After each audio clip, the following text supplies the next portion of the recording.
नमस्कार, मैं हूँ मनविंदर। आप सभी राष्ट्रवादियों का एमबीएन नेटवर्क पे एक बार फिर से बहुत-बहुत स्वागत है। पश्चिम बंगाल की राजनीति में अब वो हो रहा है, जिसकी किसी ने कल्पना नहीं की होगी। शुभेंदु अधिकारी ने मुख्यमंत्री की कुर्सी सँभालते ही बुलडोज़र के साथ-साथ पोकलेन चला दिया है। सुरंगों की खुदाई शुरू हो रही है, जिसके रास्ते पिछली सरकार के पाले हुए सपोले बांग्लादेश भाग जाते हैं। अब बड़े-बड़े सुरमाओं के पसीने छूट रहे हैं, फैसले नहीं हो रहे हैं, सीधा वार हो रहा है। गिरफ्तारियों का ऐसा सिलसिला शुरू हुआ है कि ममता बनर्जी का पूरा खेमा हिल चुका है। और देखिए, खौफ ऐसा है कि काले कारोबारी जो है, वो हॉस्पिटल में भर्ती हो रहे हैं, पकड़ से बचने के लिए।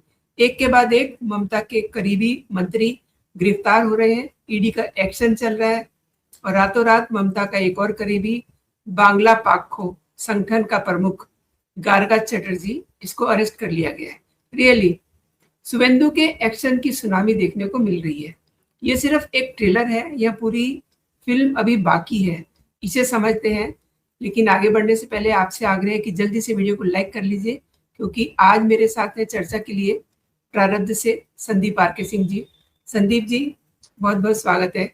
नमस्कार। नमस्ते मनविंदर जी, आपके दर्शकों को भी नमस्कार। जी मैम। संदीप जी, सीधे मुद्दे पे आते हैं। शुभेंदु अधिकारी ने शपथ लेने के साथ ही फाइलों पर पेन नहीं, सीधा हंटर चलाया है।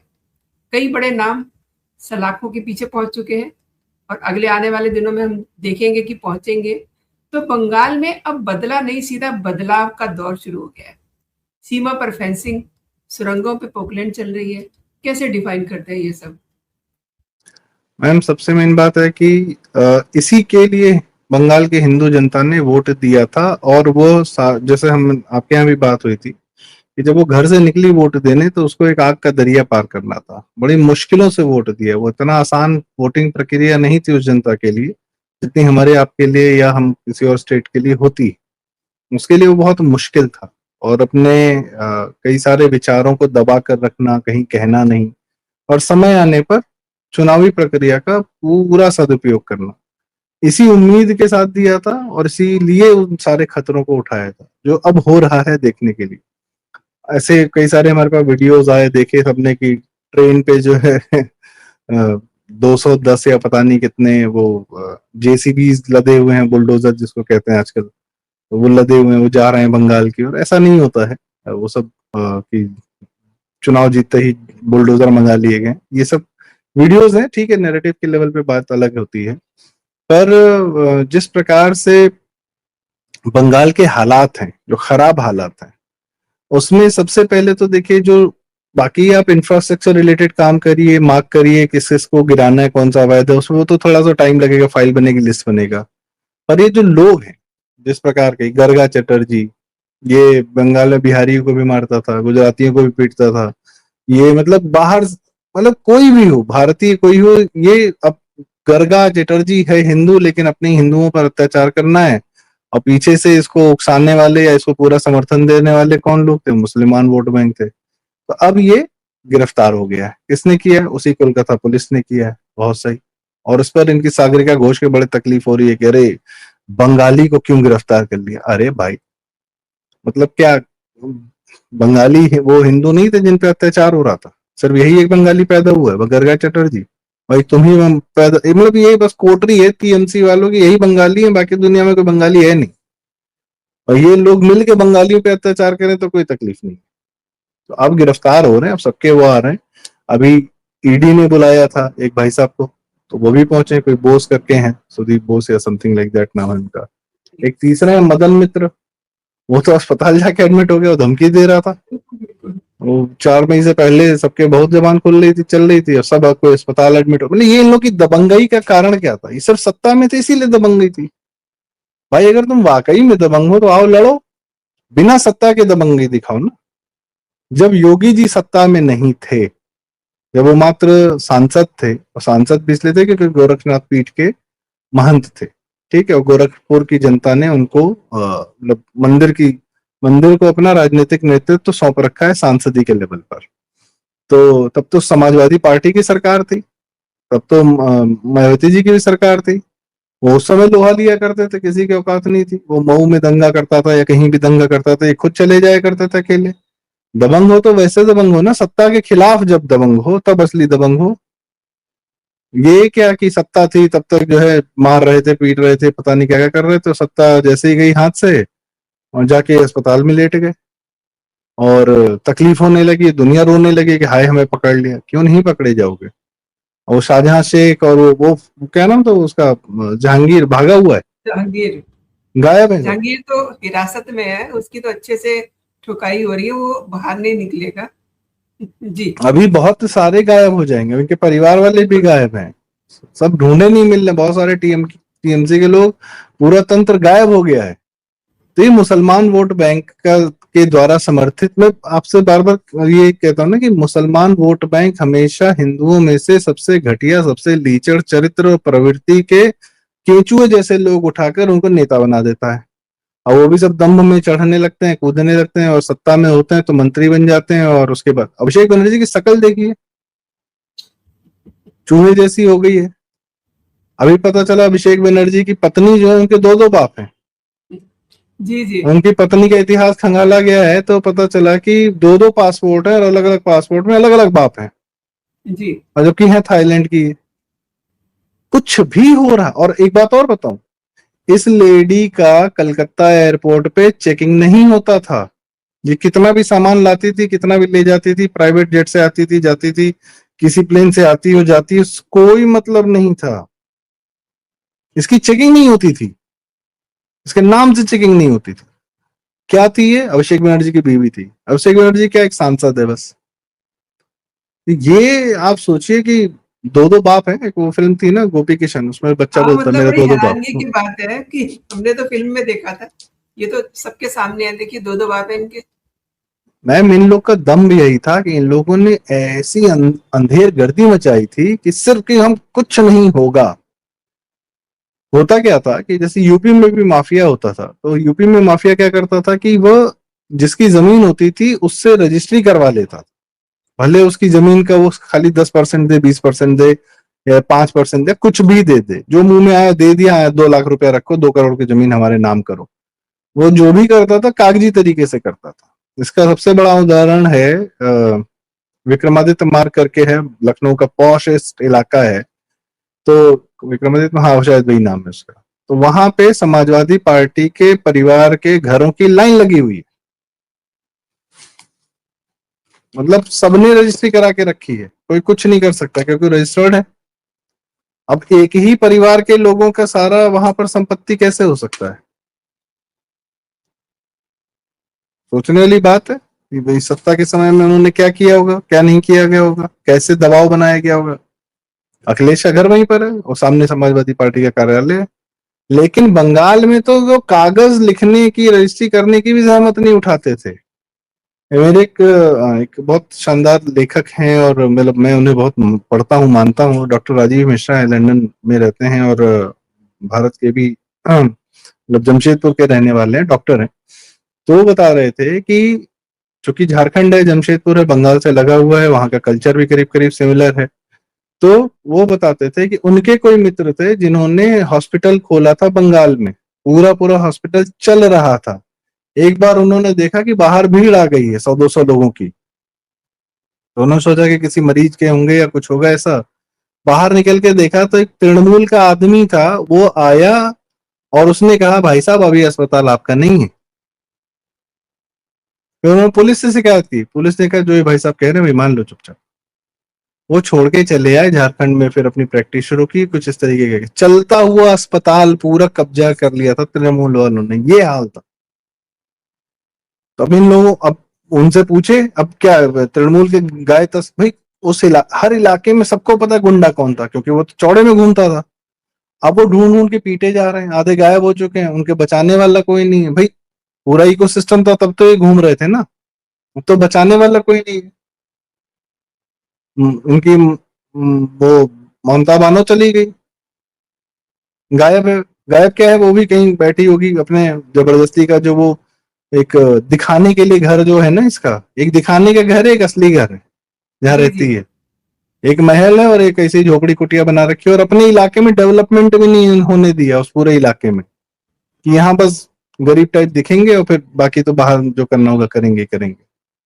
मतलब ऐसा कैसे हो सकता है कि ममता बनर्जी बहुत गरीब है और जो भतीजा है वो रईसी में पराकाष्ठा पे जी रहा है, भतीजा और उसकी बीवी। खैर, कमिंग बैक टू दिस कि, और अब देखिए जो लोग कह रहे थे कि बुलडोजर चलना चाहिए, जिस प्रकार से टीएमसी के घरों के बेसमेंट में चीजें मिल रही हैं, कहीं आधार छाप रहे थे, कहीं से टनल निकल रही है, कहीं पूरा एकदम टन, मतलब बेसमेंट में 2-2 फ्लोर में अय्याशी के सुरंगें। सामान रखे हुए हैं, जो हफ्ता भर खड़े होकर पूरा खोद के निकाले। जेसीबी भी लिमिटेड होती है, बुलडोजर भी लिमिटेड होता है, वो तोड़ता है फोड़ता है, घर ऊपर घर दिख रहा है तो तोड़ दिया। अब ये टनल्स का और बेसमेंट्स का कोई क्या करेगा? इसके लिए तो पोकलैंड चाहिए, और पोकलैंड ले जाओ 7 दिन, पूरा पूरा खोदो वो एरिया क्या क्या निकल रहा है। तो बंगाल में जो जो गंध मची हुई है उसके लिए बुलडोजर प्लस पोकलैंड चाहिए, अल्ट्रा वर्जन चाहिए बुलडोजर का, ज्यादा लंबा हाथ होना चाहिए। पोकलैंड का जो है रेंज भी बहुत ज्यादा होता है, दलदल में भी आगे कूद के, रहते हैं ना उसके, तो वो दलदली भूमि खोदने में के सबसे ज्यादा काम आता है। और उसको एक ट्रक से ले जाया जाता है, उसको रख दिया जाता है, फिर वो अपना काम करता है, फिर उसके बाद ट्रक से उठाते हैं, फिर वापस रखते हैं। उसके लाने ले जाने का ही ट्रांसपोर्टेशन कॉस्ट होता है काफी ज्यादा, लेकिन लंबा काम होता है, बड़ा काम होता है तो पोकलैंड ही करता है। ज्यादा गहरी खुदाई करनी होती है तो पोकलैंड ही करता है, और चारों दिशाओं में घूम के करता है। तो खैर, कमिंग बैक टू कि Bengal needs more, something more. तो ये बड़ी सख्त आवश्यकता है, और इस प्रकार के और मुझे लगता है इनका तंत्र जो है हाउस ऑफ कार्ड्स की तरीके, ताश के पत्तों की तरह भरभरा के ऑलरेडी गिर चुका है। अब देखिए कितना बड़ा झूठ हम लोग को परोस दिया गया। मतलब कलकत्ता पुलिस को या बंगाल पुलिस को शर्म नहीं आती, चंद्रनाथ रथ जी की हत्या होती है। यंग आदमी है, 42-40 साल के, एक छोटा बच्चा है, पत्नी है, घर में माता है, उनकी हत्या में गाड़ी पकड़ी गई, और ये पुलिस जो है 3 दिन में क्रैक कर लिया, और उत्तर प्रदेश से 3 आदमी, हिंदू आदमी उठा के ले गए, पकड़ लिया। हाँ हाँ, हो गया, हमने तो पकड़ लिया। हम बेवकूफ बैठे हैं यहाँ पे। ये सब प्लानिंग पहले से थी इन सब की, कि मारना भी है और मारने के बाद पकड़ना किसको है, किसको दिखा देना है। जहां से मारा गया वहां से 60 किलोमीटर की दूरी पे बांग्लादेश का बॉर्डर है, और वो भी वो वाला बॉर्डर जहां से आवाजाही बहुत ज्यादा होती है, बिल्कुल भाग गए साठ वो तो। किलोमीटर की दूरी पे। तो बांग्लादेश नहीं भागेगा, उत्तर प्रदेश आएगा वो, और वो भी एकदम ट्रेंड हत्यारा। अतीक अहमद के हाल देख रहा होगा, मुख्तार के हाल देख रहा होगा, यूपी की पुलिस के हाल देख रहा है, और उसके बाद वो उत्तर प्रदेश भाग के चला आएगा, बांग्लादेश नहीं भागेगा। और ये ट्रेंड था, ये सब एसेट होते हैं, इनको पकड़वाया नहीं जाता है, इनको बचाया जाता है। जो धुरंधर में कांड किया, जो दिखाया गया था कि जी। मुजाहिदों का बहुत ख्याल रखती है ईसाई, वही सच है। कि जो उनके कहने पे कुछ उनका एक, भाई जिसने मारा है वो ट्रेंड है, उसके पास हथियार था, सारी चीजें थी। ऐसे ओवरनाइट नहीं हो जाता है मुख्तार अंसारी की तरह के किसी दो लड़ने को जो है 2 बियर की बोतल पकड़ाओ, बोलो कि जाके उसको मारो, वो गया कट्टा चलाया, मारा मारा, नहीं मारा कोई बात नहीं, दहशत तो हो गई, पकड़ाया तो लड़का पकड़ाया। ये तो पूरी तरीके से ट्रेंड थे, जिस तरीके से उन्होंने मतलब देवर नो लेस देन टेररिस्ट। बस AK-47 की जगह पे चंद्रनाथ रथ जी की हत्या के बाद टेरर तो फैला ना, एक पर्पस गया, एक मैसेजिंग गई। तो टेररिज्म क्या करता है? टेररिज्म हत्या कम करता है, मैसेज ज्यादा फैलाता है। इन्होंने भी वही किया। अभी तो ये जिस तरीके से बंगाल में चल रहा है, मतलब अभी तो हमें और कुछ बहुत कुछ देखना, अभी तो गंदगी बाहर आनी शुरू हुई है।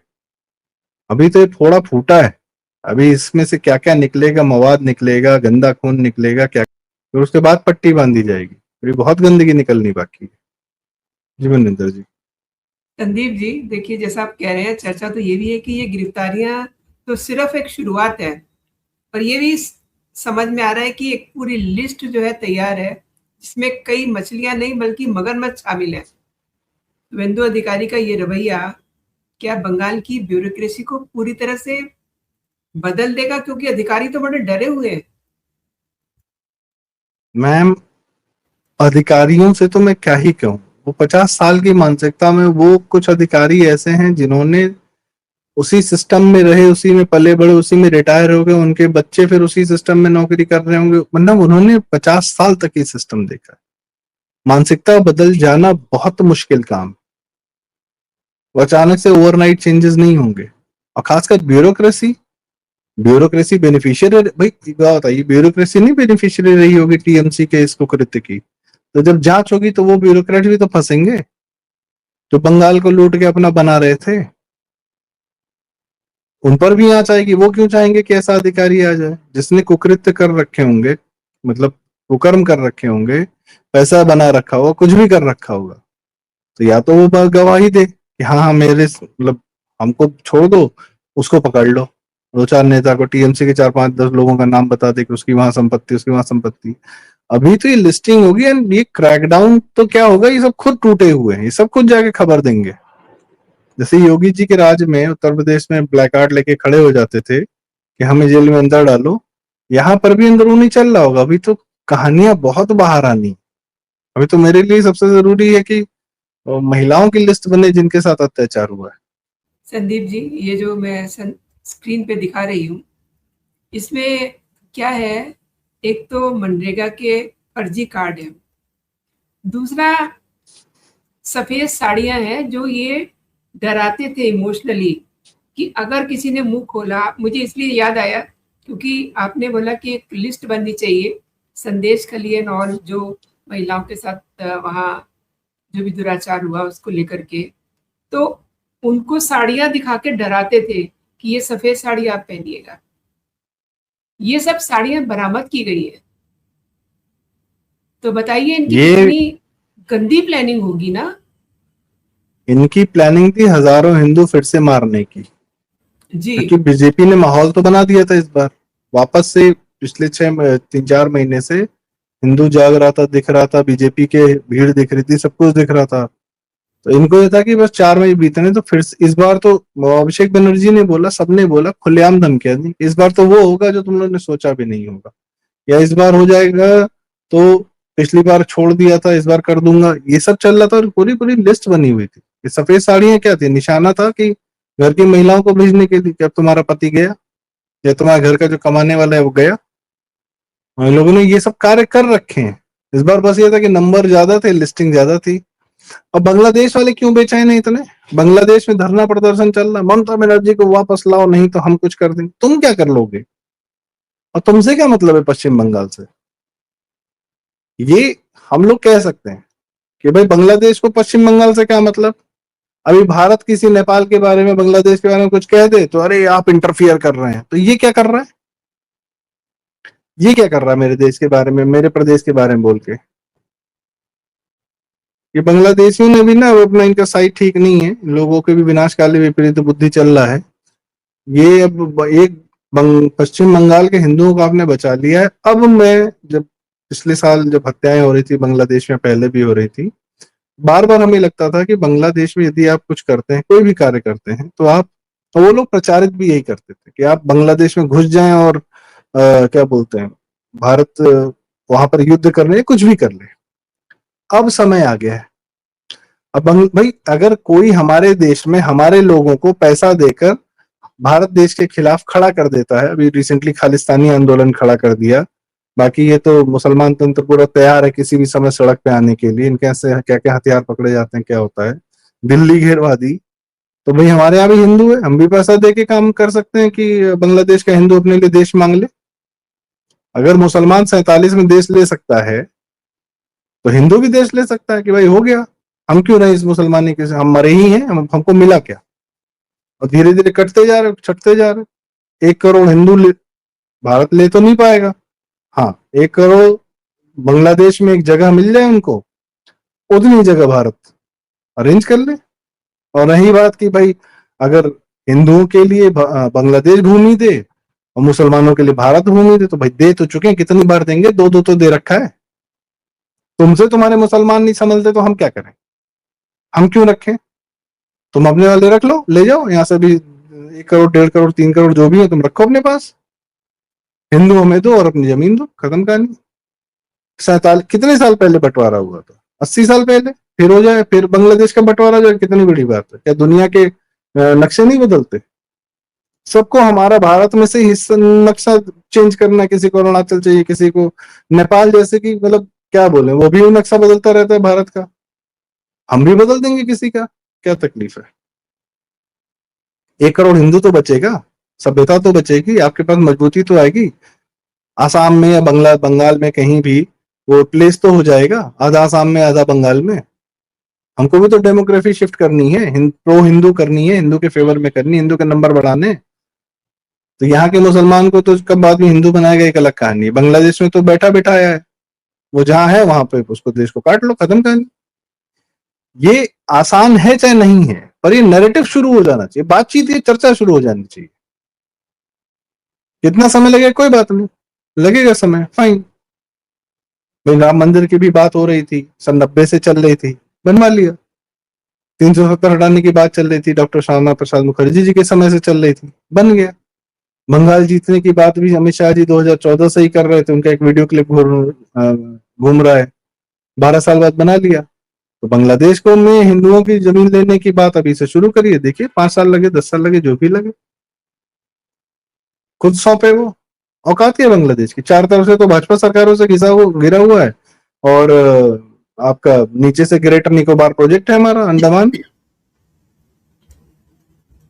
दिक्कत क्या है? आप हम क्यों परेशान रहे? ये हमसे परेशान होगा कि हम इससे परेशान होंगे? पतले पतले दुबले पतले सिक्कड़ जैसे, मतलब जैसे लगता है कि जिस डंडी पे मछली को रख के भुना जाता है ना, वो डंडी जैसे बांग्लादेशी बोल रहे हैं कि भारत के साथ ये कर देंगे, वो कर देंगे। आपकी जी। बात में संदीप जी दम है, क्योंकि बीएसएफ अब बिल्कुल अलर्ट मोड में है। अभी कुछ समय पहले ही खबर आ रही थी कि 7 बांग्लादेशी घुसपैठियों को, उनके जो मददगार लोग हैं, उनको हिरासत में लिया गया है। कुछ नाम भी उनके जारी किए गए हैं। तो ये जो पिक्चर बन रही है संदीप जी, जी मैम। आई मीन ये बंगाल की हवा बदल चुकी है। यानी कि शुभेंदु अधिकारी ने बिल्कुल साफ संकेत दे दिया है कि खेल अब खत्म हो चुका है, कानून जी शुरू हो चुका है, isn't it? बिल्कुल मैम। अब देखिए, ये तो हर पल नजर है शुभेंदु जी पर, हमारी तो हर पल नजर है कि क्या करते हैं क्या नहीं करते हैं। ठीक है, अब एक और बड़ी समस्या से हम जूझ रहे हैं, हमारे एनर्जी की सिक्योरिटी का इशू आ रहा है, या जो भी आ रहा है। पर हाँ, बंगाल पर तो नजर रहेगी। आज हिमंता विश्व शर्मा जी ने भी सीएम का दोबारा शपथ ले ली है। उनका एक बढ़िया ट्वीट आया है शुभेंदु जी के जी। साथ कि किसको डर लग रहा होगा, यू नो हु। तो वो यू भी नो, मजे ले रहे, यू बिल्कुल। Know who. तो सही है, और क्या चाहिए। देखिए, हमारे योगी जी, उधर हेमंता जी, और इधर शुभेंदु अधिकारी जी, ये 3 जी, लोग ऐसे हैं जिनसे लोगों को बड़ी उम्मीदें हैं। और ये देखिए, जिस जी, बैड जी। डेज फॉर यू नो हु। हुँ। ये हेमंता जी भी मजे ले रहे हैं ट्वीट कर करके। सही है, और अच्छा है। आप सोचिए कि अभिषेक बनर्जी और ममता बनर्जी की क्या हालत हो रही होगी, ये सब चीज़ें देख-देख करके। जैसे दीवारों से देखिए, सिर मार-मार के रो रहे इसी होंगे को दोनों बोलते लोग। हैं कर्म फल। होता क्या है ना, अमेरिका में एक टर्म चलता है जो कि बड़ा डिमीनिंग है कि कर्मा इज अ बिच। उनको ये कर्म फल क्यों, हम अपने यहाँ कर्म फल को बहुत मानते हैं, इस कंसेप्ट को, उसको जीवन का आधार बनाते हैं। वो हमारे महाभारत से निकला है, श्री कृष्ण बोल कर गए बहुत चीजें। अमेरिकन ने उसको जो है इतने गलत टोन क्यों दिया है? क्योंकि वो जानते हैं कि हमारे, वो चाहते हैं कि हम कुछ भी कुकर्म करें, लेकिन उसका कुछ भी पलट के हमारे पास ना आए, हमारे ऊपर ना आए। क्यों नहीं आएगा? प्राकृतिक है वो प्रकृति है। तुम प्रकृति से ऊपर समझोगे तो इसका मतलब ये नहीं कि तुम प्रकृति से ऊपर हो। ये ममता बनर्जी, अभिषेक बनर्जी, इनके कर्म फल आ गए सामने। जब तक ये सत्ता में थे तब तक लगता था कि दुनिया जीते हुए हैं, बजे हुए थे, बिजी थे, भविष्य नहीं देख पा रहे थे। छोटी बुद्धि के तुम्हारा 15 साल का ही तो मान कर, बहुत तुमने जीवन भर मेहनत की, बहुत पता नहीं क्या क्या किया, संघर्ष किया, ये किया वो किया, 15 साल ही सत्ता में रहे, जीवन के 15 साल, और उसके बाद वो दुर्गति हो रही है कि जिसकी कोई कल्पना नहीं की जा सकती। तुम चरम पर गए, पीक पर गए, फिर वहां से तुम्हारी ढलानी, ये कौन सा जीवन जीने का तरीका है? संदीप जी, देखिए, मॉडल की बात की तो वो जो मॉडल वाले थे, उनका तो कुछ पता नहीं, वो पुलिस हिरासत में काफी चीजें खोल रहे हैं, इसीलिए ये सारी चीजें सामने आ रही है, क्योंकि अब खेला खत्म हो गया है और शुभेंदु का हंटर जो है शुरू हो चुका है। संदीप जी, आपने जी मेरे लिए समय निकाला और मेरे दर्शकों को आपने कई महत्वपूर्ण विषयों पे जानकारी दी। एंड दर्शकों से भी मैं कहना चाहूंगी कि आपको क्या लगता है, क्या शुभेंदु अधिकारी का ये सख्त कदम, सख्त अंदाज उनका बंगाल के भविष्य के लिए सही है? कमेंट करके जरूर बताइए और इस वीडियो को ज्यादा से ज्यादा लाइक कीजिए। और संदीप जी का भी चैनल है प्रारब्ध, उस पर जरूर जाइए, उसको सब्सक्राइब कीजिए। अभी के लिए इतना ही। जय हिंद, जय भारत। जय हिंद जय भारत।